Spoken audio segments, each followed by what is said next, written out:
Good morning, everybody. Welcome to the Flow Show. Here we are, Friday, NFP Day, the big one, the biggest data point since the last biggest data point, and no doubt the smallest since the next biggest data point to come next month.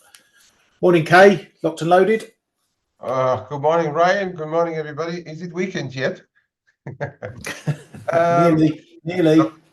Yeah, we're always ready, aren't we?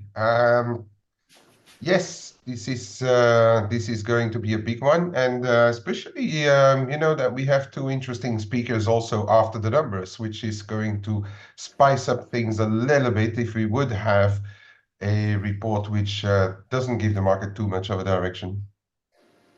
Yeah, we got Waller and Williams later on, who are a couple of the big wigs. Waller, particularly because he's on the board of governors. He doesn't speak that often, and when he does, he can be market moving.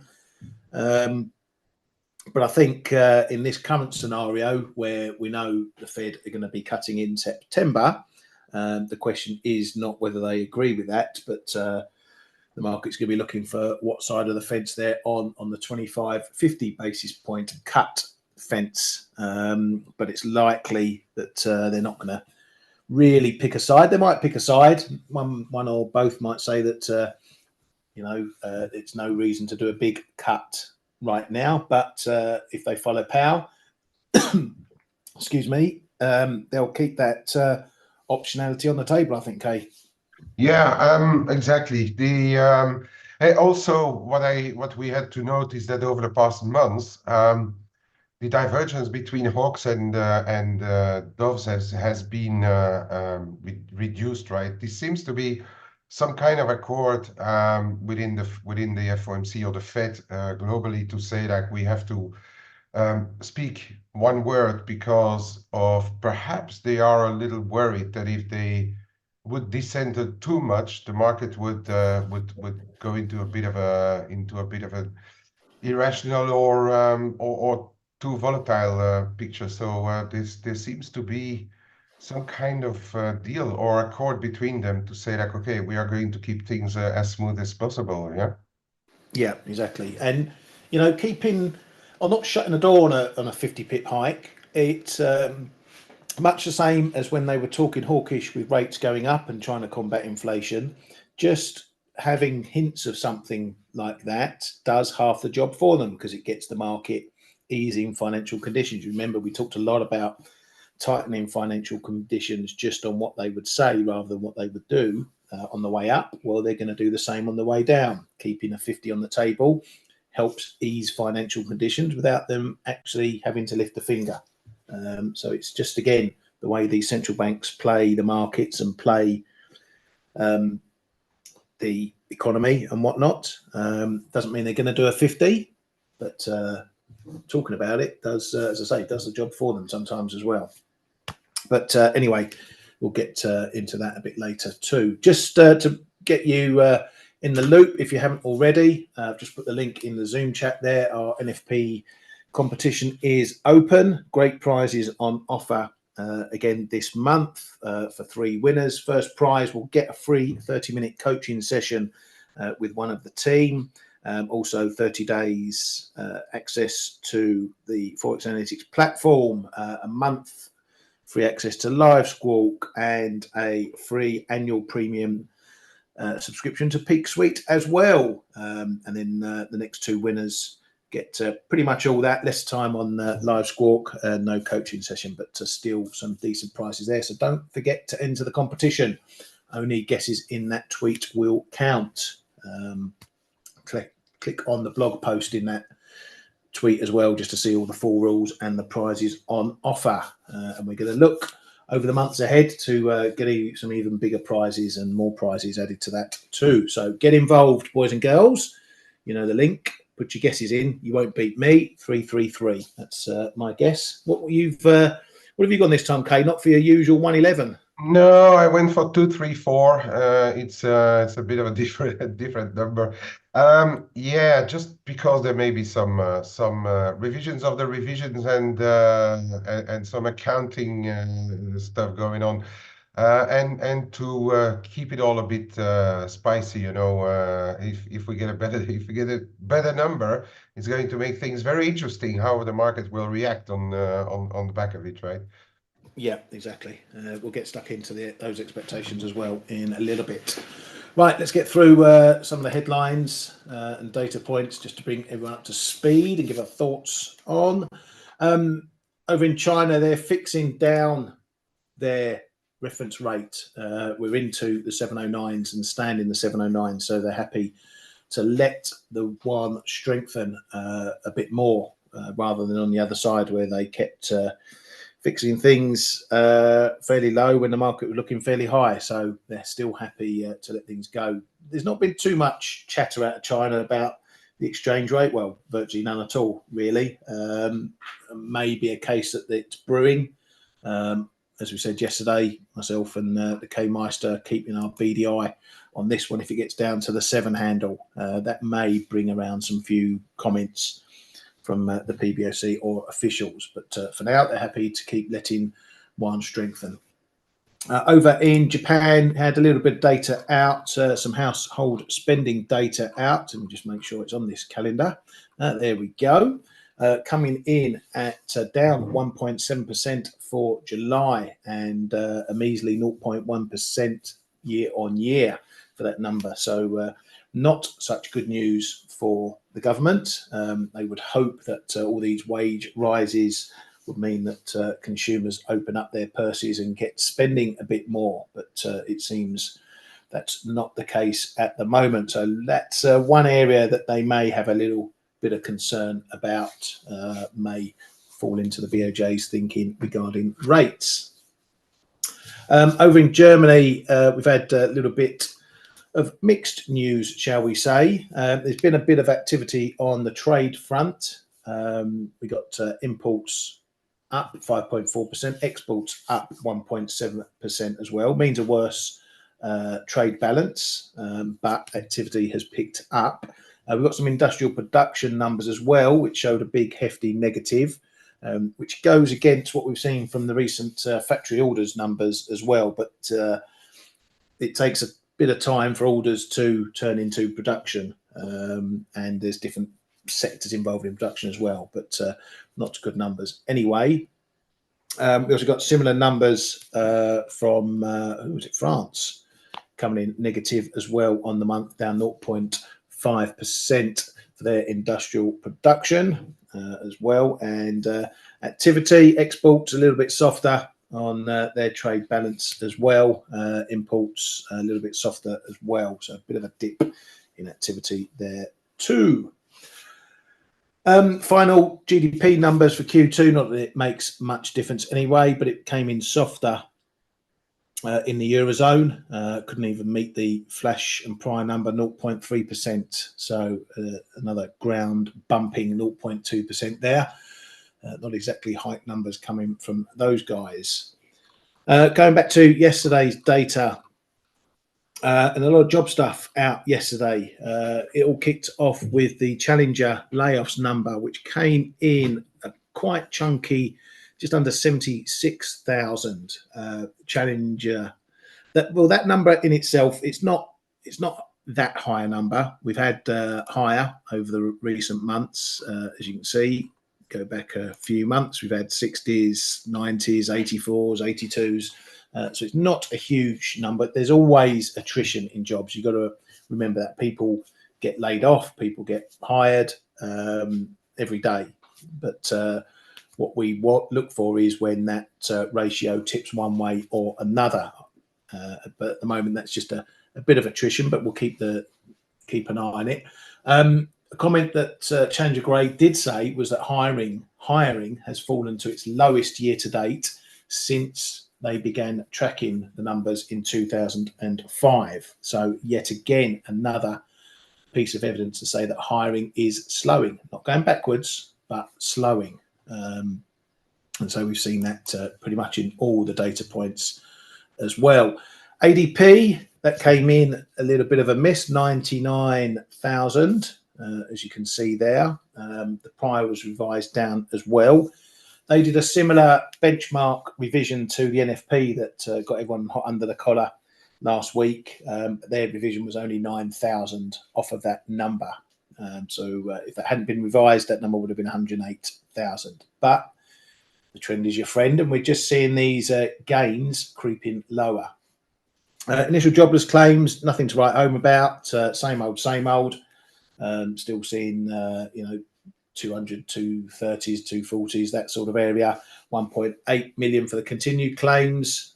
No change, as you can see. 4-week average very barely changed there. So nothing flagging from this series that says there's anything going on in the jobs market.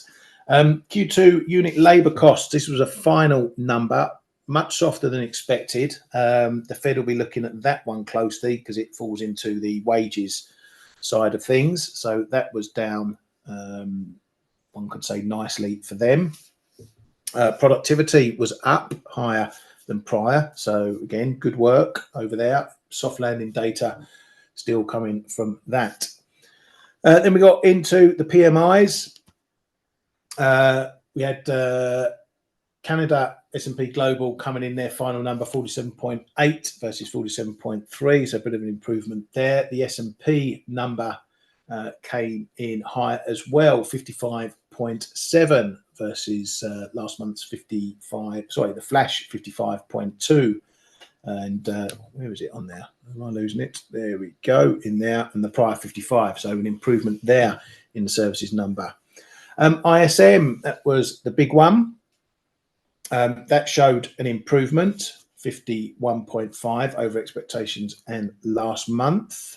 New orders looking good as well. Employment missed expectations, came in lower, but still held into expansion, which I think was the important point from that it didn't go into contraction on that one there. So again, not seeing any big falls in any of this data, although the report said that employment had fallen for the first time in 3 months, and they saw the slowest. This was for the S&P. The employment fell for the first time in 3 months and saw the slowest pace of output price inflation since January. So output prices not gaining as much, but they continue to report sharp increases in input prices. The ISM was pretty much the same as we got from the manufacturing ISM in terms of the respondent comments. Some are happy, some are not. Some are seeing a slowdown on the consumer side. Any takeaways really from that lot of data, Kay? No, just that we have to be cautious not to go overly bearish or dollars or trying to guess for 50 BPs before the numbers really tell us that we're going to get there. So send us over to today, makes today even more important, I guess. And yeah, I mean, it's not all that bad over in the US, right? No, for the rest, nothing really special to take away from it. No, exactly that. We mentioned Wallow and Williams, who are going to be up squawking today. We had Fed Goolsbee out this morning. He said trending economic data justifies multiple rate cuts starting soon. So he's a bit of a wild horse, is old Goolsbee, in some of his comments. So he's looking at multiple rate cuts. I guess we'll get to see whether he's going for 50s or whatnot. Over at the ECB, there's been a poll out, Reuters poll out, with economists expecting the ECB to cut rates in September and December. No real change from the August poll. 64 out of 77 economists expect second debt cuts versus 66 out of 81 in the last poll. So no real change there. Treasury Secretary Yellen said a good, strong jobs market is being seen and growth continues at a rapid pace. Says the labour market has become less tight but continues to create jobs. That's waffling with a political hat on, of course.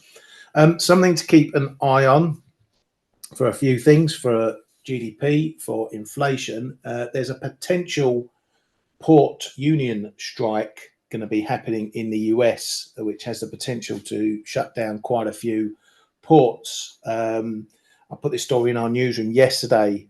It's something like if they strike for a couple of days, it will cause 1 week's worth of disruption. If they strike for a week, it will cause, you know, maybe a couple of months worth of disruption. You'll remember what disruption we got over COVID and whatnot, and other things where ships couldn't get into ports and travel and whatever. So if there is a big prolonged strike over there, it will impact activity, and it will impact prices. And that's something that no doubt will get the Fed squawking about in speeches and whatnot, but just one to keep an eye on if that happens. Over in Canada, we had this political stuff going on with this coalition partner pulling out of Trudeau's government. Their leader, NDP leader, says an election is now more likely than before. So it seems like they're going to be pushing for an early election, whereas Trudeau is hoping that one doesn't come until next year. Over in Mexico, the Deputy Finance Minister is talking about some stock market reform that will allow access to financing of up to 70 billion MEX a year for small, medium firms. Kay, I don't know if you've got any view on that, but some movements over there in what they're looking at, potentially supportive for the economy and their stock markets at least. Anything you've seen from that lot? Yeah, it's how should I say it? I saw that and then I was thinking about it, but is it really what it's a bit like how shall I say it's not the same scenario because Bank of Japan doesn't buy ETFs for to really help or sponsor companies, but it may be those things are always positive in the short term, and in the longer term we have to be very, very careful about it because it can end up being a bit of a money hole, you know, pouring money into empty holes and never getting filled. So we have to be a bit careful because it can end up being very much of a double-edged sword. Makes me think about when Japan was also to compare it when Japan was also telling people to go into risky assets, but then was in deep into deflation and the stock markets kept on coming down. I mean, yeah, short-term positive, long-term remains to be seen. Yeah, exactly that, mate.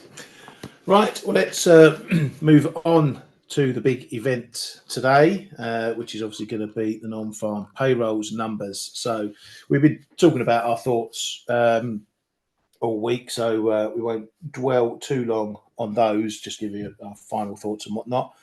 As usual, you need to know what to watch for and how to read these numbers. So obviously, first and foremost, the headline number 164, 165, depending on what calendar you're looking at. That's the expectation for today's number. So firstly, again, as mentioned, this one could be a bit of a wild one this month because we got all that revision stuff from last week, that 818,000 downward revision. The market will all be thinking that maybe this number, whatever it is overstated. We've also got the storm issue where apparently 250,000 jobs were temporarily put on hold because of the storm and whatnot. People couldn't work, so that might filter in as well. So there's lots of noise around this headline number, hence why we've been saying all week that's probably not the important one item to look at. Okay, the market will move on it, it will react to it, but you need to know what's really going to move the market. And as we've been saying, this unemployment rate is going to be the one to watch. That should be your ultimate guide for these jobs numbers. Okay, so if that comes in because there's 250 extra jobs added onto that number and comes in at 400,000+, of course it's going to be good. But if that number there ticks up to 4.3, 4.4, or even higher, then that's going to take the market move. So you're going to see a reaction on that. So the unemployment rate for this one is going to be the cleanest number to watch. But as always, you've got to measure that against the participation rate because this participation rate can move the unemployment rate. So if the participation rate goes higher, that means there's more people coming in to look for a job, which means they add on to the unemployment rate. Okay, so you could get this going up to 62.9, 63, and the unemployment rate rising. Now, what would be a real negative is if the unemployment rate goes up as the participation rate goes down. Okay, so that would be a very bad signal. That would say that unemployment is really looking weaker rather than unemployment growing because more people are coming in and looking for a job. So that's going to be the important sum to look at there. Then you can look at wages, which have been coming down. Look for any big variation, really. If it comes in around expectations, a pip here or there, don't worry about it too much. But if we get a big down move in wages, 3.5, 3.3, maybe even less, wages, as we know, is something that the Fed and a lot of central banks are looking at. So that will add to the cut side of things. It won't signal whether it's going to be a 50 or a 25, but it will just play into the fact that the Fed will cement a cut. So that's the way to look at these numbers. Okay. Sometimes we look at these numbers for the job impact. Sometimes we look at them for the inflation impact. This time it's all about the jobs impact and that unemployment. I think, Kay, anywhere maybe a pip either side of this, and maybe we won't get too much of a reaction. Of course, if the unemployment rate comes down, then that's going to kibosh all the 50 pippers out there. And we probably see a decent rally. So the price effect from this, I think, is very binary today, mate. Yeah, very much so. And the reason as well why the employment rate is so important is Powell has told us that they would support an ailing jobs market for one. So you look at the unemployment rate, and the second reason as well is that famous 4.3% is the top end of their expected range for the unemployment rate, even into 2026, as we've been talking about in our room yesterday. For those who are not in our room, so get a print above 4.3%. Even if it's 0, even if it's 4.4, that would be taken as very negative by the market and potentially opening the door then to a 50 BP, sorry, interest rate cut. So it's going to be extremely important that that rate. Now, inversely, sorry, and okay, of course, if we get those revisions, storm impact, whatever, and we get a 4.1 print, the market may initially have to buy some dollars, but then we will have to look at the secondary indicators and perhaps the household survey, which comes out a few minutes after the NFP, if I'm not mistaken. Some people on X are always getting that stuff more quickly than I can look it up. So yeah, that's going to be really what's at play here today, just because of the proximity of the next Fed meeting and all the reasons why. And they have all been changing their rhetoric over the past meetings, over Jackson Hole in Powell's case, but all of them, even the Hawks, are now on board for rate cuts, but they seem to be themselves undecided whether to go for 25 or 50. So far, they hold the gradual line, which would tell us that they are rather in for several 25s than a 50. But if this employment rate jumps above 4.3%, I think that opens the door wide to a potential 50 BPs move. Yeah, I'm in line with that, too, mate.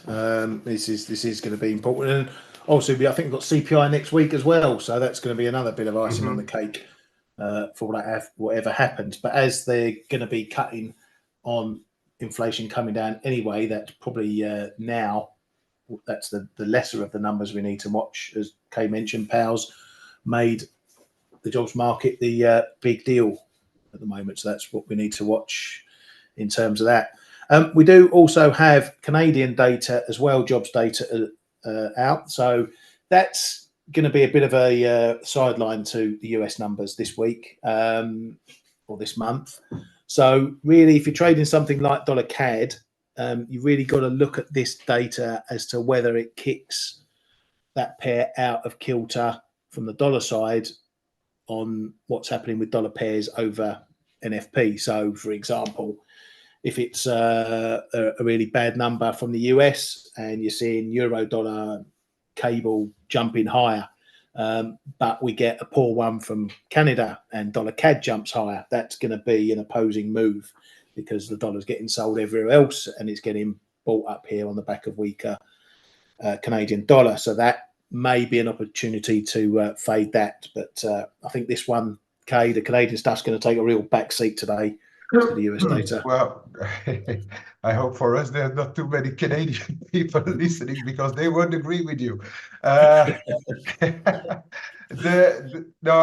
thing is, of course, everybody's focusing on the bigger market by volume and by importance. It is going to be interesting though, for several reasons as well. First of all, that it comes on the back of the Bank of Canada rate cut.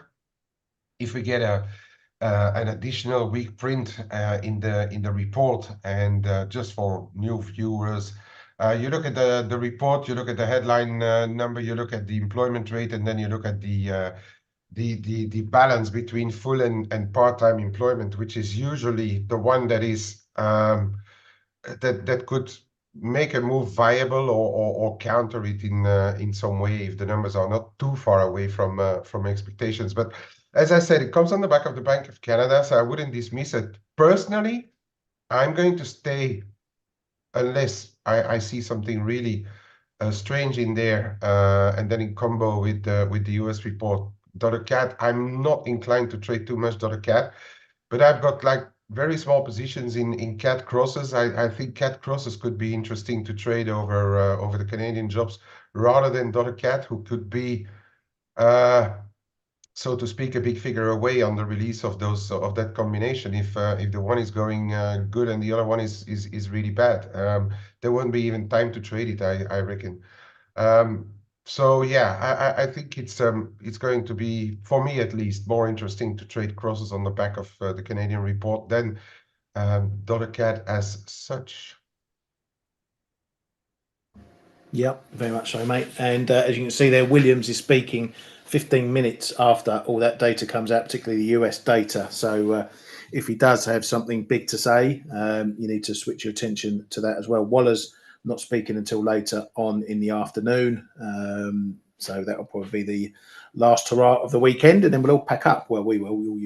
All the Yanks will still be there till the end. Brian, Yes, mate.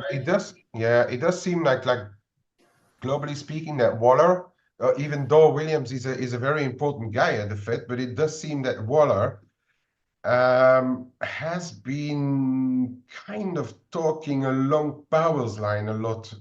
He has changed from being a very hawkish guy past years to aligning himself a lot more with Powell. So we were talking about in the chat room, as you know, it appears to me that he perhaps rather than Williams, maybe Powell's voice this afternoon, if there is something really specific to take away from the jobs data. Yeah, what do you think?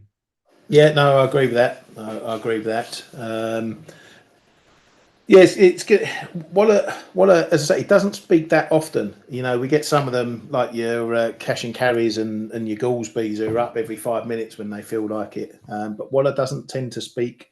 As far as I can see, last time he spoke was 17th of July when he said that they're getting closer to cutting rates, but are not there yet. And that was the same as what Williams said at the same time. The last time Waller spoke was on payments and some other crap on the 28th of August. So he doesn't speak a lot. And as we've said, when he does speak, he can say something that does move markets. But to what degree, or whether he does, we'll have to wait and see. But yeah, definitely Waller's the one to watch. But you know, you always got to listen to what Williams has got to say as well. He's one of the old guard there at the Fed at the moment.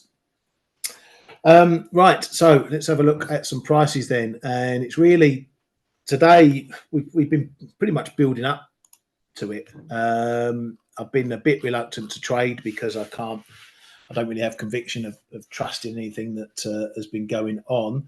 but now is the moment to plan and, you know, get your levels set, know where you would like to trade.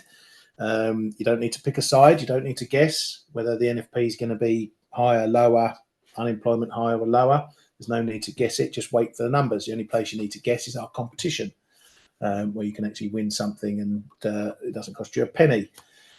Now, dollar yen, and I want to get your thoughts on this, Kay, because this move in the yen is now looking more than just expectations for data and stuff. You know, we've done over 500 pips top to bottom since Tuesday. Yields are dropping as well, which that might be a bit more tied to the Fed and not exactly to the data, i.e. the market or traders, investors locking in that higher yield ahead of expected cuts. But the size of this move, it's not, we're not just trading the data. And is that going to make this data just a mere little speed hump potentially?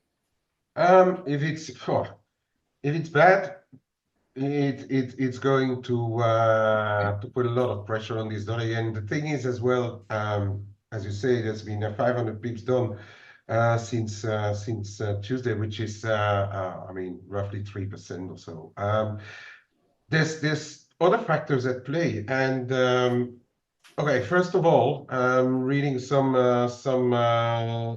bank strats and stuff, they seem to be gradually adding to yen long. So they are probably the people who have been hitting dollar yen every time we see those upticks, right?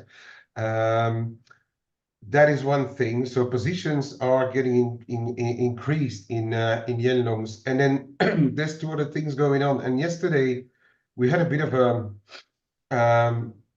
of a setback in dollar yen. Okay, from a technical level, and I know some people in the room sold it around 144, but there's also been you know, Nippon Steel is trying to buy itself more into the US, and the Biden administration is trying to block the trade for now, and I do think that has played a bit of a role. And then overnight, you had like two other speakers and two other pretty important ex-BOJers. To start with, Watanabe said that he sees the potential of two more rate hikes this year, where the market is not looking at it that way. And then we have the comeback of Kuroda-san, who said that they are still a long ways away from the neutral rate, and where the market expects the Bank of Japan to somewhere land around 1% with the hikes over time. He said that the neutral rate could be around or below, but could be actually as high as 1.5%. And I think some of the markets, and the market being very docile and wanting to be long yen, and not a lot of people standing in front of it right now, because you have the risk of the NFP, and you have the lower yields elsewhere. Globally, all yields have been coming down around Japan, which is the condition for Japanese yen to strengthen. So all of this has made this move that we've seen up to now. But you know, I do think that a lot can change if you get a report. Imagine that unemployment rate comes in at just 4.1%. You know, for whatever reason, you may be trading 145 again pretty quickly as well. Especially that people have been gradually increasing their long position. So there's been a few reasons, a few good reasons why all of this happened, but we have to take also into account the yen volatility. I mean, if you look at the options, they are still, the yen vols are extremely high. So 100 pips move now is not 100 pips move in dollar yen 6 months ago. You know, 100 pips move now. Yen really moves like an emerging market currency right now, and it does move 1-2% in a day. So be ready for it. Be careful what you do in the yen, and also be careful for saloon doors, especially if you imagine that we get a mildly negative report and people want to send dollar yen back down to 141.5, the low after we hit the highs. And all of a sudden, some people may find it a good level to start to take profits. You may end up at 143, 143 and a half again as well. I mean, for choice, it's not my preferred trading instrument or currency over this particular set of data today, but it's of course something that I'm closely watching if the report would be really good or really bad, you know. Yeah, no, exactly. And we haven't even touched on the carry trade. That's a big part of this as well. That's been going on in the yen for a while. And if the Fed are going to go chunkier cuts and the BOJ going to continue to hike, then that rate divergence is going to narrow further and make the carry trade less attractive. Yeah, I don't. That was a great play by Blake getting at 144s yesterday. Pretty much on the nail on the head with that one. Yeah, I don't think a good number turns this around. That's what I meant at the beginning. This is more these moves and yields being bought up. Bonds being bought up, maybe locking in higher yields before Fed cuts really start. That's big flow moves, and they don't give that much. They don't give too much notice for data points. So if we get a big number, a big positive number from the NFP, I can see, a decent rally in the dollar, decent rally in the dollar yen, but I don't think it's going to change the picture. And that rally will probably get spanked at some point, and because the market isn't going to throw all its positioning out just on one data point. And if it's a bad one, it's just a green light to keep pushing it further. So I might be in the rally sell camp if we get a really big outsized move in this one. But like you, I'm probably I'm going to look elsewhere. James is asking what's going to be your NFP instrument of choice for this one. Two, and that's going to be gold and cable if I only trade two. I may actually do euro dollar, but it's always I'm always trying to look at what do I want to trade on a good number and what do I want to trade on a bad number. Okay, and I think gold and cable, gold and cable are kind of my two pairs where I'll be looking to add two positions again if it's a bad number. And on the other side, I would like if it's really a surprisingly good number. I think euro dollar is probably the one to the other side, and dollar yen, but dollar yen will be too late. I think dollar Swiss may be a better one if it's a really good report. That goes for the one and the other side of things. Yeah, no, that sounds good. I'm continuing to look at gold as well. I think there's a potential Gonna go, mate. for a break. If that number is a bit bad with geopolitics how they are still right now, I think it's really, really, really gonna go. Yeah. So I think that's one to go.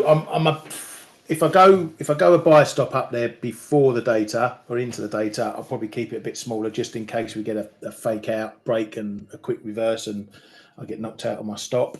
I would prefer a break there when there's not data around because that would be a more tangible break in my opinion. But and also either a dip down to that support 2480s, 2470s. Again, you got to take the volatility into account. You might have to be prepared to wear a bit of a spike below before coming back, but you can always wait and see if it comes back into the range again before getting back in. And that I think is the way to play it. Pick your levels. Look at where the decent levels are, where we've come through other data points and whatever that we haven't managed to break it. Because if you don't break it, you can always then trade the range. So as much as I might be a bit bullish trading a break, if we bounce up here, get the NFP data and we can't get through, then it might be worth trying to short and just seeing if we play a retracement back down to the lower end of the range. Euro dollar, I'm keeping an eye on because obviously we've got the massive 112 up there, which did the job last time.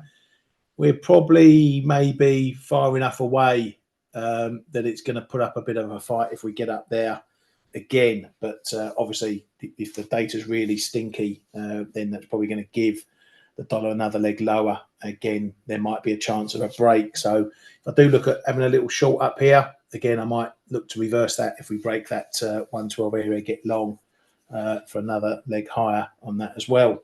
And Kay, I assume you're going to be bid in euro sterling 85.20 and offered at 85.35. 84.20 and 84.35. Yeah, it's a magnet in this euro sterling, right? Around 84.35. I think we just let it run and see where we go to next week, mate. There's this is really not nothing one to we'll be do. trading over the Huh? NLP. There's really nothing to do in euro sterling right now. I still think some are playing around with it because what was actually interesting again yesterday is that as soon as you get under 84.20, you do find bids, and then when we go up to here this zone 35.40, we find offers. So I think it's just 83, what is it, 83.90 or so, or psychologically already back below 84 or so, could see a bit of continuation. And then if we start to get back above 84.5, 84.60, then I don't think it's good to be short anymore. But for the rest, minor, it's actually a good carry trade.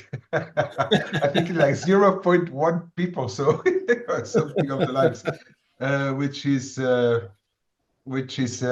in favor when we short euro sterling. So there's not a lot to grab there, but at least it doesn't cost any money to keep the position running for as long as it really doesn't move. It'll buy you a small sherry at the end of the week, mate. Last one I'm probably going to keep my eye on, and then I'll bounce it over to Kay quickly, is going to be S&P, which is really getting down towards this big level that I've been banging on about for a while. This was a big level on the way up, big level after it broke, and we had a little bit of messing around there. But then after the next break up, it's held again. So this could be a bit of a make or a breaker for stocks. We broke down through the support this week, 55, 55, 65. We held it as resistance. We've gone through all the other levels and started to hold them as resistance as well. So this level is a real doozy for me. So I'm going to keep an eye on that one. If we can't break that over the data, then that might be one that I'll try a bit of a dip by. Right, mate. So I'm going to give it over to you for if you've got any others, mate. Yeah, just a couple because I'm keeping an eye on. Oops, I'm keeping an eye on cable and perhaps the differentials.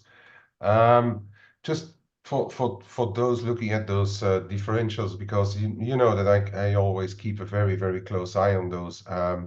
We are gradually picking up due to the expectations and for what could happen on the Fed. Yeah, the expectations for this Fed and ECB upcoming next week as well.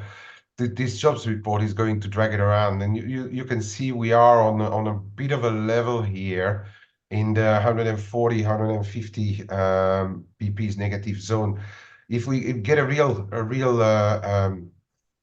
bad report this afternoon, this is probably going to break above those prior tightest differentials. So if this goes up, usually euro dollar is going up as well. If this goes down, it may weigh on the euro dollar inversely. Okay, so down means wider spreads, means tighter spreads and positive for euro dollar. Okay, so this is one which is going to be moving this afternoon for sure as well. And then let's look at the currencies.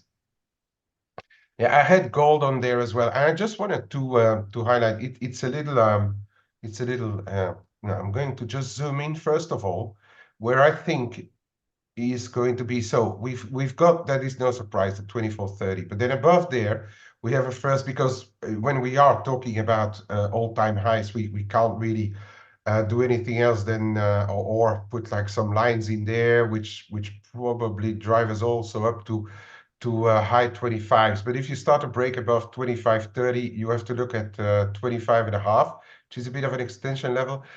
But above there, and whether it's shorter or longer term, I don't see much before 26.5. So be careful if this number is really bad, if the market continues to buy gold and prepare yourself for the Asian session if this would be the direction, because we know that the agents are liking to buy gold if they can if they find a good reason for it. I don't have much before 26.5, so there may be if we break this afternoon and hold that 24.30, there may be $100 in there in gold. Okay. Inversely, if it's all going to go the other way around, as Ryan already mentioned, 70.80, and then we could be on our way to, for instance, 24.40, 24.30 before rethinking what to do. And then the other one that I'm really going to focus on today, there's actually a couple, is cable. Okay, so cable, you know, I'm long from here the other day at precisely there, 130.91. Let's let a decent bit go of it, and now I'm like just waiting for what to happen today. 132. If 132 starts to break again, of course you confirm through 132.25, but there is a fair chance that we are going to have a look again at the prior high. Next one up is around 133, 133.10. Okay. But if you look at it from a bit of a longer term perspective, and I also have it on the longer term, if this bullishness continues in the cable with that break here, ultimately we could be on our way to 134. So that is sort of my more medium term scenario for as long as this zone holds. And this zone, I've divided it in two levels. So the first is the level where we held on Tuesday, and the second one is around here, around this this prior high, 130.40 down to 130.20. That is my, call it, zone of no return, but that would be a danger zone if we went down there and don't start to rally up to rally again. This would be dangerous then for more downside. Okay, for the time being, I still view this as positive. And then two last little ones is EuroCAD. We seem to be building on it, and that's important for the Canadian jobs report today. Keep an eye on what's happening around, and we are not far away. 149.80, 149.50, 60, and then 149.20 if the jobs report is good or would be a little bit better. If we see a bit of a setback and then start to go higher again, that means the correction in Canada is probably done. Or if it's a bad report, look at 150.40, 50. On the EuroCAD, this could actually continue to move higher back into the 151s. And last one is the Sterling CAD going up and down for the time being. I'm also like, but it's really tiny, right? And if it goes back below 177.5, I'm probably gonna be out. But looking at how sterling behaves, the potential of Bank of England keeping rates still this month, also the data in the UK not falling out of bed. This is one also that I'm going to keep a very close eye on in case of a bad report, because then I think we can gradually move back up into the mid, and why not high 78s up to 179 in sterling CAD. Perhaps this is how I look at it. Get a good report. This is probably time to move out. If it's a bad report, I'm looking to add to positions potentially. Back over to you, mate. And wishing everybody an absolutely stellar weekend, and be careful on the jobs report today. If you don't know what to do today, Monday, there is another week starting. Yeah, thank you very much, mate. Wise advice as always. And yeah, that's it for us this week. Thank you very much for coming to the Flow Show, supporting us here. I hope we've steered you okay with our analysis and views and getting you ready to trade all these big events and get through markets unscathed. I hope you've had a good week. Don't spoil it if you have on gambling over one data point later on. As Kay says, you can always come back Monday. Markets will be here, touch wood, and we go again. Have a great weekend, everybody. See you all next week.